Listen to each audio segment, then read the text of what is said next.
Ouais, je t'avais Timoné, c'est Mousson avec une voix de canard. On se retrouve aujourd'hui pour une nouvelle vidéo anecdote. Ça fait très longtemps que j'ai pas parlé de boxe sur ma chaîne. Sauf que dans toutes mes vidéos, on me le réclame. Donc je me suis creusé un peu la tête, les frérots. J'ai trouvé un sujet que j'ai jamais abordé. Donc aujourd'hui, je vais te parler de mon sparring partner le plus puissant. Je pense que tu l'as remarqué, en plus, on vient d'investir dans un petit micro de qualité. Donc ma voix éclatée, tu vas l'entendre en HD, mon pote. Je t'invite dès maintenant à lâcher ton meilleur like, à me dire ce que t'en penses dans les commentaires, si cet investissement vaut le coup. Je sais pas, hein, si t'as trouvé une différence entre le son qu'on avait avant et celui d'aujourd'hui, et surtout simplement pour soutenir l'investissement qu'on vient de faire, parce qu'il faut bien qu'on récupère nos thunes. Allez, on y va. Dès que j'ai ouvert la bouche, le ciel s'est assombri, on a lancé les Dotensei, je suis entouré de sales zombies, adepte du multiclonage, dans le rap y'a que des pâles copies, j'arrive comme une invocation, j'atterris là, j'ai pas compris.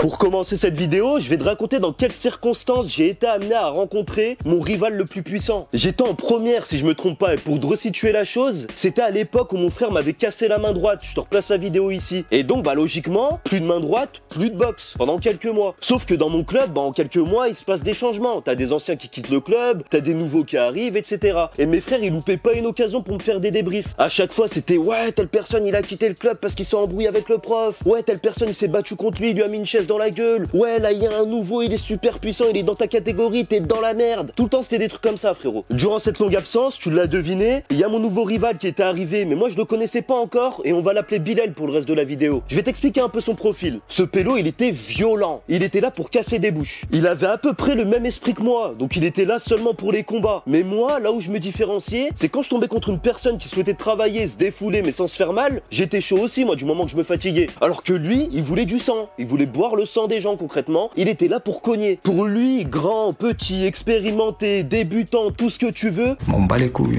Pour te dire, il avait même retourné le club à un moment parce qu'il y avait même des anciens qui étaient allés se plaindre au prof pour dire que ce pélo, il frappait trop fort. Alors que c'était un gamin par rapport aux anciens, tu vois, j'ai pas trop compris le délire. Durant un entraînement où j'étais absent, mon frère il s'était pris la tête avec lui. Mais pris la tête vite fait quoi. Durant un combat, l'autre il appuyait ses coups comme un malade et dès que mon frère il le frappait fort, il allait se plaindre. Alors que frère, t'as ce que tu mérites. T'es là, tu fais le bois avec un pélo qui a pas ton niveau. Dès qu'il te cogne, tu pleures. Ça marche pas comme ça. Mon frère il rage et à un moment il lui dit attends que mon frère il revienne à la boxe. Dans quelques jours là, tu vas régler tes histoires avec lui. Moi j'ai pas ton âge, j'ai pas ton expérience, laisse-moi tranquille. Tu régleras ça avec un gamin de ton âge qui a ton expérience et ton niveau. Mon grand frère rentre de l'entraînement tout excité et il vient pour me chauffer. Sauf que lui quand il te chauffe, il te démotive plus qu'autre chose. Il arrive chez moi et il me dit il y a un pélo, il a ton âge, il est cher, fort. Il a dit il va t'attraper, il va te monter en l'air, t'es dans la merde. Frérot, soutiens-moi un peu, sors-moi pas des phrases comme ça. Dis-moi vas-y, cogne-le, t'as toutes tes chances. Après il m'a dit non, je rigole. Il est fort, il fait le bois avec tout le monde. Je lui ai dit que t'allais arriver vendredi et que t'allais le calmer. T'es chaud ou pas? Je lui ai dit bien sûr que je suis chaud, frère. À quel moment j'ai peur de quelqu'un, moi?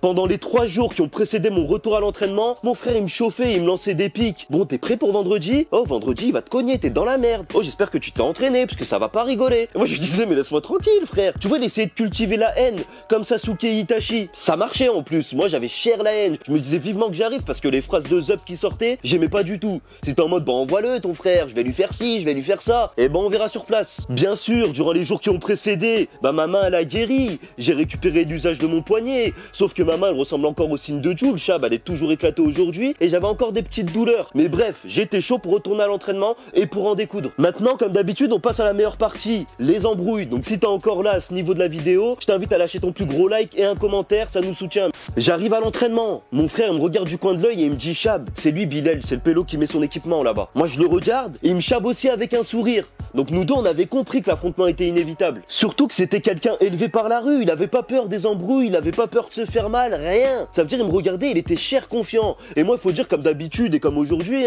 j'ai rien d'impressionnant de base. Pour te le décrire un peu, Bilal c'était le pélo qui était un peu en surpoids, mais qui était super souple sa grand-mère. Il tapait des sacrés grands écarts normal. Il arrivait à lever son pied à ta tête normal, il avait pas de souci avec ça. Et surtout que lui pendant des années il avait fait du kung-fu. Et ça lui avait appris des techniques de malade mental. Donc il était super puissant en vrai. On fait notre entraînement tranquille, chacun de son côté, les exercices techniques, le sac de frappe, la corde, etc. Mais on se jugeait à chaque fois, tu vois. On se regardait. Moi j'essayais d'analyser son niveau en boxe au sac de frappe, j'essayais de regarder s'il était vif avec la corde à sauter, etc. Et lui il faisait pareil sur moi. Bref, il a compris que j'avais quand même un petit niveau, parce qu'au sac de frappe, t'inquiète pas, on entendait les coups claquer. Là t'as l'entraîneur qui dit la phrase qu'on attend tous. Allez, on passe au combat. Moi je vais prendre le taureau par les cornes, hein. Je me dirige direct vers Bilal et je lui dis bah écoute, viens on fait un combat. Pour la première fois de ma vie, j'y suis allé avec la haine dans les yeux. Là, c'était pas moi qui allais regarder comment la personne frappe en face et le jauger et faire en fonction de lui. Là non, j'y suis allé et j'allais l'attaquer super fort directement. Au départ, je te mens pas, il me semblait pas impressionnant, il faisait 2 têtes de moins que moi, je me suis dit ça va être une formalité, tranquille. Le combat commence, la cloche sonne, et là j'attaque direct super fort. Mon frère m'avait donné une mission, il m'a dit Spello, monte-la en l'air. Et il faut savoir quand j'étais petit, quand on me donnait une mission, je l'exécutais, j'étais un peu comme Danny the Dog. T'avais quelqu'un qui me disait va frapper Spello, il a insulté maman, va frapper Spello, il a fait le bois avec moi, j'y allais, je fermais ma gueule. Et j'ai pas le choix, faut respecter la hiérarchie. Sauf que Bilal, il riposte. Et Bilal, comme je t'ai dit, il était puissant et super chaud en vrai. Ça veut dire les coups qu'il me mettait, moi je les sentais. Il sentait les miens, ça se voyait, mais moi aussi j'étais remué. Mais bref, j'ai voulu y aller à fond, j'assume jusqu'au bout. C'est pas comme les autres pélos en plein milieu du combat, je leur dis oh, c'est bon, on va doucement maintenant, t'inquiète et tout, je suis fatigué. Non, ça marche pas comme ça. On a dit qu'on allait se taper au sang, on va se taper au sang. Pendant tout un round, frère, on a sorti toute la panoplie de boxe. On lâchait des grosses patates de forain, des high kicks dans la tête, des middle. Nous deux, on était un peu remués. Il me chopait dans le coin, bim bim. Je le retournais dans le coin, pareil, je le reprenais, papa, ça frappait de fou, frère. On était claqués. Lui, à chaque fois qu'il mettait un coup de pied, il mettait toute son âme dedans. Ça veut dire presque mon âme, elle partait aussi, frérot. Heureusement que j'avais une bonne garde bien hermétique qui faisait que je pouvais parer tous les coups. Donc je ramassais aucun coup directement, mais je sentais les gants claqués. En gros, surprise des deux côtés, le combat, il était cher équilibré. On avait à peu près le même niveau. Lui, il avait peur de rien, il rentrait dedans, il était super hargneux. Moi, j'avais la haine, donc pareil, j'envoyais des patates de fou. Et personne n'arrivait à prendre le dessus. La seule chose qui nous a arrêtés, c'était le chrono. Parce que oui, je te raconte ça, t'as l'impression qu'on est dans Olivier Tom, que le round il dure 40 minutes, mais pas du tout, un round c'est 1 minute 30 frère. Ça veut dire nous, c'est passé super vite et on a fait que se cogner. Et là ce qui s'est passé à la fin de ce round, c'était beau, c'est pour ça que j'aime ce sport. Le combat s'est arrêté, on s'est chabé comme Vegeta contre Goku, avec un grand sourire. Et là nous deux, on s'est remerciés, on s'est dit putain, pète sa mère ce combat, merci frérot. Incroyable hein, on vient de se frapper, on allait chacun se mettre KO, et à la fin on se remercie pour les patates qu'on s'est mis chacun. Ouais, je sais que tu comprends pas trop si tu fais pas de sport de combat,